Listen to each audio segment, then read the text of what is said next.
Welcome to our next vlog on self-care and how to gain a healthier, happier version of you.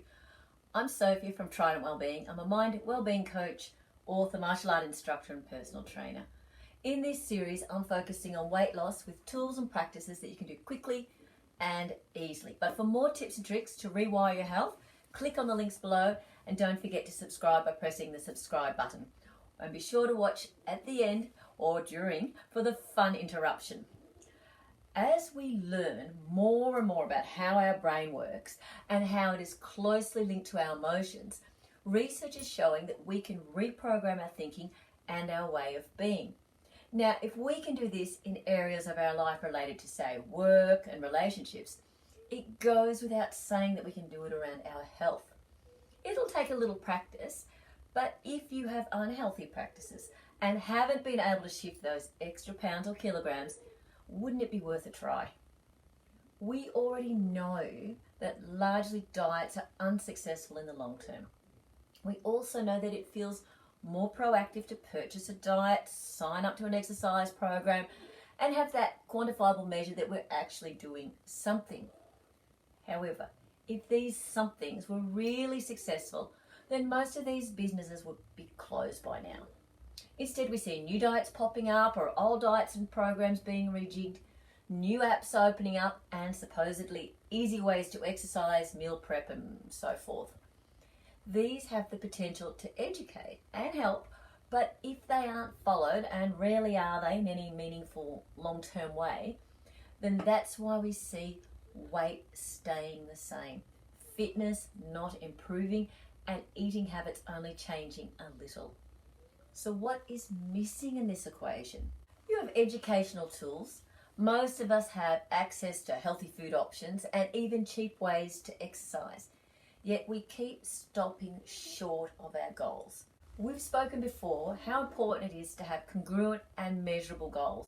But if you find that something is still holding you back, I put it to you that your subconscious identity hasn't changed sufficiently for you to see a newer, healthier version of you, that you are actively practicing different ways of being.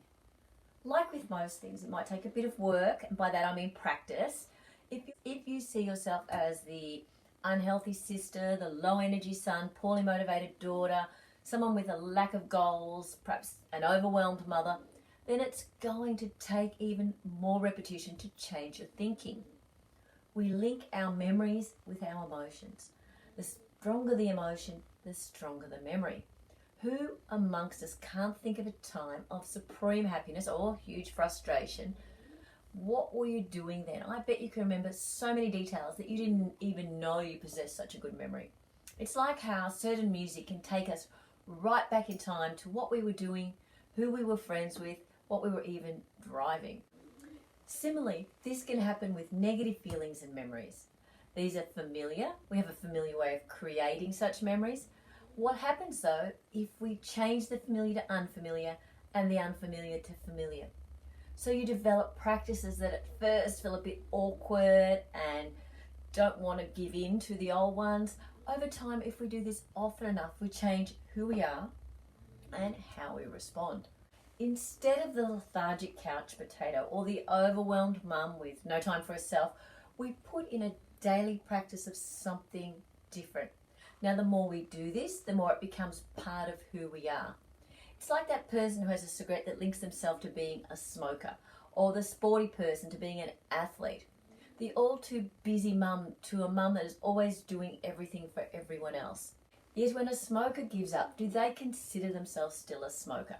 I put it to you that if they give up, then their identity is not that of a smoker anymore, but someone who is able to take on a healthier life by choice. We know that this is rarely an easy choice, yet many have done it and many have not. How compelling was it to them to make the change? How did it align with who they wanted to be and how much effort did they have to put into it initially? So too, if you can make a change a day and do it consistently, and if you can link it to a feeling, maybe you choose to eat a healthier breakfast and you notice how more energized and healthy you feel. And then you praise yourself for creating a positive feeling.